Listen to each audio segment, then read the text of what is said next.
Hey guys, welcome to gadgets live. So Apple ने release कर दिया है iOS 18.1 का RC version and most probably यहाँ पे इसका जो फाइनल वर्जन हमें वो 28 अक्टूबर को देखने को मिलने वाला है। एंड उससे ऑलमोस्ट एक हफ्ते पहले मीन्स 21 अक्टूबर को यहाँ पे RC वर्जन इसका रिलीज हो चुका है। एंड यहाँ पे इसका बिल्ड नंबर आप देख सकते हो, उसको मैंने अपने आईफोन 15 आईफोन 16 प्रो मैक्स इन दोनों डिवाइसेस में इंस्टॉल कर लिया है। तो इस अपडेट में आपको क्या कुछ नया देखने को मिलता है, स्पेशली कितनी इंप्रूवमेंट्स है बग्स वगैरह के मामले में, एज यहाँ पे करेंटली आईफोन 16 सीरीज में काफी मेजर इश्यूज चल रहे थे तो वो सभी यहाँ पे इसमें रिजॉल्व करे गए हैं। एंड इसी के साथ यहाँ पे जो पुराने आईफोन से लाइक आईफोन 15, 14 वगैरह उनमें कैसी परफॉर्मेंस है मैं उसके बारे में भी बात करने वाला हूँ। एंड एज यू नो यहाँ पे जो RC वर्जन आता है मोस्ट प्रोबेबली वही आपको फाइनल वर्जन के रूप में देखने को मिलता है। तो हाई चांसेस आपको यहाँ पे जो इसका फाइनल वर्जन देखने को मिलेगा उसमें आपको exactly same build number and same यही रिपीट होता हुआ दिखेगा। एंड जो लोग इस वाले RC वर्जन को अपडेट कर लेंगे उनको फिर 28 अक्टूबर को अपडेट देखने को नहीं मिलेगी। यहाँ पे जो अपडेट का साइज है वो अच्छा खासा देखने को मिलेगा क्योंकि RC वर्जन में यहाँ पे जो होल वर्जन है वो काइंड ऑफ फ्री इंस्टॉल होता है। तो आईफोन 15 में 6.83 GB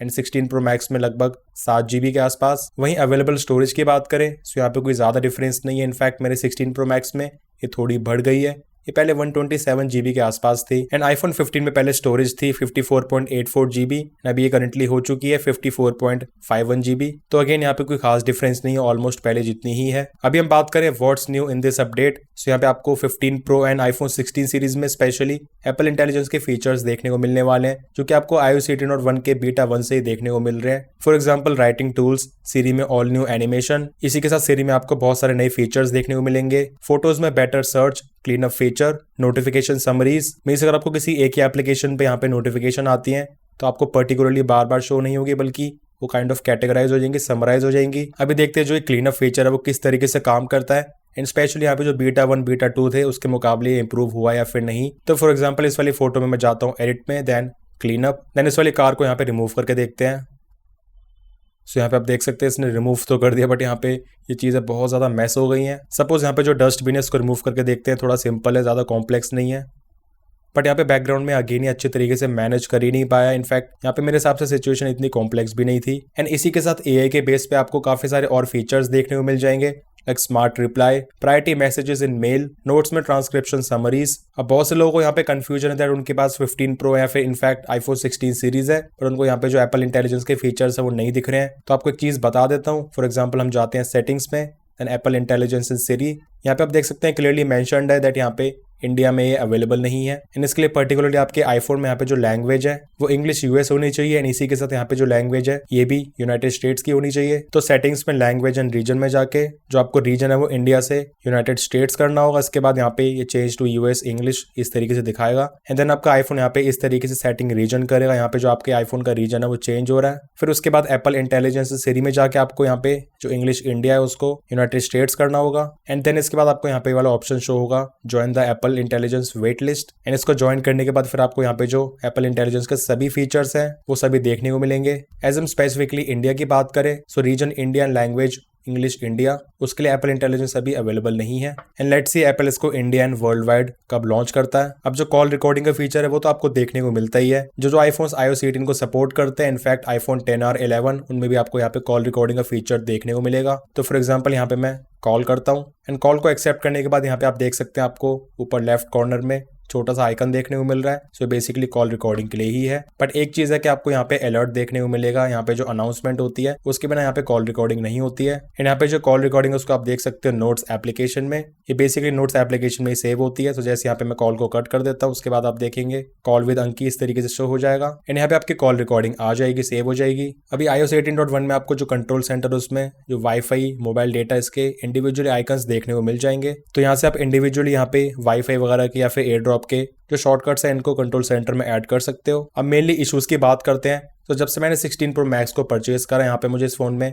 मेजरली टच के काफी सारे इश्यूज फेस करने को मिले एंड ये वाली चीज स्पेशली 16 प्रो सीरीज में ही है एज मेरे पास आईफोन 16 भी है, वहाँ पे टच प्रॉपर्ली काम करता है। अब जब ये आईफोन iOS 18.0 पे आया था उसके मुकाबले यहाँ पे जो टच है काफी बेटर तरीके से काम कर रहा है। अब इशू इतना ज्यादा नहीं है बट स्टिल यहाँ पे जो इसका टच रिस्पॉन्स है वो पुराने आईफोन्स के मुकाबले इतना ज़्यादा सेंसिटिव नहीं है। एंड जो अगला मेजर इशू चल रहा था आईफोन 16 सीरीज के साथ इंक्लूडिंग नॉन प्रो मॉडल्स, वो है आईफोन्स का अपने आप ही रीस्टार्ट हो जाना। तो आईफोन 16 मॉडल्स लोगों के अपने आप ही रीस्टार्ट हो रहे थे चलते चलते। इनफैक्ट कुछ लोगों ने रिपोर्ट करा उनका आईफोन दिन में 10 से लेकर 20 बार अपने आप ही रीस्टार्ट हो रहा है। क्योंकि बहुत ही खराब चीज़ है। अब देखो मैंने अपने iPhone 16 pro max and iPhone 16 में इस चीज़ को इतना ज़्यादा नोटिस नहीं करा, ये तो मेरा प्राइमरी डिवाइस है, तो ये तो अब तक एक भी बार अपने आप रीस्टार्ट नहीं हुआ। बट हाँ, यहाँ पे मुझे ऐप क्रैशेस बहुत ज़्यादा देखने को मिल रहे हैं। लाइक कभी कभार सेटिंग्स यहाँ पे अपने आप ही क्रैश हो जाता है, इसी के साथ कुछ और एप्लीकेशंस भी। इनफैक्ट अभी इस वाले अपडेट को करने के बाद भी सेटिंग्स एक बारी इस्तेमाल करते हुए क्रैश हुआ। सो आई वुड से यहाँ पे सॉफ्टवेयर अपडेट के थ्रू बहुत सारी चीज़ों को इंप्रूव करने की ज़रूरत है। iOS 18 में बहुत इश्यूज हैं, इसी के साथ और भी काफ़ी सारे बग्स एंड इश्यूज, उन सभी को रिजॉल्व करा गया है। फॉर एग्जांपल सभी आईफोन्स में 4K 60 FPS पे वीडियो को प्ले करने में फोटोज एप्लीकेशन में यहाँ पे स्टटर्स आ रहे थे स्क्रबिंग करते टाइम, तो उस वाली चीज़ को भी फिक्स करा गया है। अब बात करते हैं परफॉर्मेंस एंड हीटिंग की, जो कि बहुत ही ज़्यादा इंपॉर्टेंट है। तो यहाँ पे आप देख सकते हैं दोनों ही आईफोन्स में जो स्कोर्स है वो पहले के मुकाबले बहुत बेटर आए हैं। इनफैक्ट जो आईफोन 15 है वो इतने टाइम के बाद 6400 मल्टी कोर इसको टच कर पाया है। इसके पहले यहाँ पे इसके स्कोर्स 6000 या फिर 6200 के आसपास ही अटक गए थे। तो डेफिनेटली यहाँ पे इस वाली वर्जन में आपको एक अच्छी इंप्रूवमेंट देखने को मिल रही है परफॉर्मेंस के मामले में, not just in iPhone 16 series बल्कि आईफोन 15 या फिर उससे पुराने मॉडल्स भी। इसी के साथ आईफोन 16 प्रो मैक्स में आप देखेंगे तो स्कोर पहले के मुकाबले अगेन ज्यादा है। स्टार्टिंग में इसका स्कोर 7900 8000 के आसपास था, फिर उसके बाद 8400, अभी करंटली 8500 की रेंज में जा चुका है। एंड स्कोर्स के अलावा वैसे भी अगर मैं बात करता हूँ यहाँ पे फोन को चलाने की परफॉर्मेंस की, तो वो डेफिनेटली पहले के मुकाबले बेटर है। यहाँ पे जो नॉर्मल जो एनिमेशंस होती है हमारी एप्लीकेशन को स्वाइप करने की, उसमें बहुत लैग्स एंड जिटर्स आ रहे थे 16 प्रो सीरीज में भी, मुझे वो चीज़ देख के बहुत खराब लगता था। बट हाँ, इस वाली अपडेट के बाद यहाँ पे जो एनिमेशंस हैं वो पहले के मुकाबले डेफिनेटली काफ़ी स्मूथ है।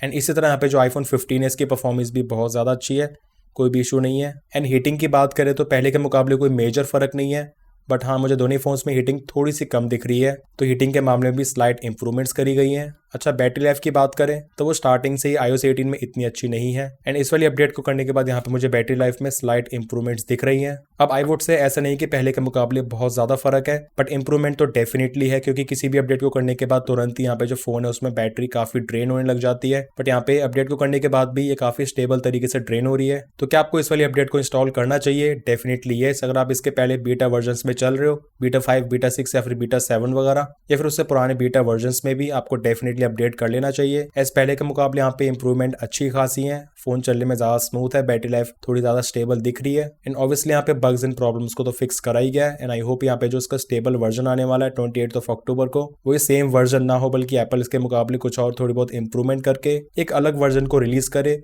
विद डिफरेंट बिल्ड नंबर, जो कि इससे और भी ज्यादा इंप्रूव हो। एज यहाँ पे अपडेट करते हुए मुझे यहाँ पे इसमें ऐप क्रैश देखने को मिल गया। फ्रैंकली स्पीकिंग, इस वाली अपडेट के बाद वो वाली फीलिंग तो नहीं आ पाई। तो अगर यही सेम फाइनल वर्जन रहता है, मेरे हिसाब से अगेन लोगों को प्रॉब्लम्स होने वाली हैं। फिर उसके बाद हमें फर्दर iOS 18.1 के बाद जो अपडेट्स आएंगी उनका वेट करना पड़ेगा एज ऑलवेज। वैसे अगर आप लोगों ने इस वाली अपडेट को इंस्टॉल कर लिया, आपका कैसा एक्सपीरियंस है मुझे कमेंट सेक्शंस में जरूर बताना। एंड ओवरऑल iOS 17 के मुकाबले आपको iOS 18 में कैसा एक्सपीरियंस लग रहा है, स्टेबिलिटी, हीटिंग, बैटरी लाइफ के मामले में कोई भी डाउट्स या फिर क्वेरीज है, you can ask in the comment sections. Video पसंद आया, इन्फॉर्मेटिव लगा तो make sure to like this video, and channel पे न्यू तो make sure to subscribe this channel along with bell icon. मिलते हैं मेरी नेक्स्ट इन्फॉर्मेटिव वीडियोस में। Till then take care.